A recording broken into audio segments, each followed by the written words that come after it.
हिंगोली जिल्ह्यातल्या अनेक वारकरी आषाढी एकादशी निमित्त पंढरपूरला जात आहेत। त्यापूर्वी आळंदी इथे निर्माण झालेल्या पूरस्थितीमध्ये हिंगोलीच्या दिंडीतील वारकऱ्यांचं सगळं साहित्य पाण्यात वाहून गेलं।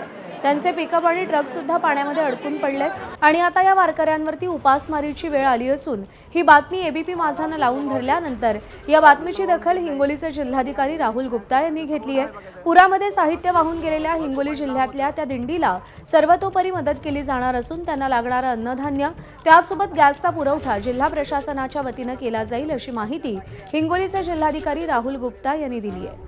या संदर्भात सोलापूर इथल्या जिल्हा प्रशासनासोबत हिंगोलीचे जिल्हा प्रशासन संपर्क साधत असल्याची माहितीही त्यांनी दिलेली आहे।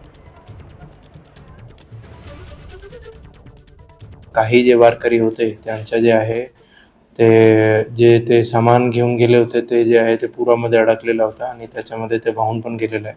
आता सध्या त्यांच्याकडे जे आहे ते काही विशेष सामान जे आहे ते राहिलेलं नाही आहे। आम्ही जे आहे जिल्हा प्रशासनामार्फत जे आहे जितकी पण मदत शक्य असेल तो आम्ही मदत करण्याचा आम्ही त्यांना प्रयत्न करणार आहे। गॅस असेल की आपल्या खाण्याची कोणती व्यवस्था असेल ती आपली आम्ही जे आहे पुरवठा अधिकाऱ्यांमार्फत जे आहे त्यांच्यापर्यंत मदत पोहोचवण्याचा पूर्ण प्रयत्न करणार।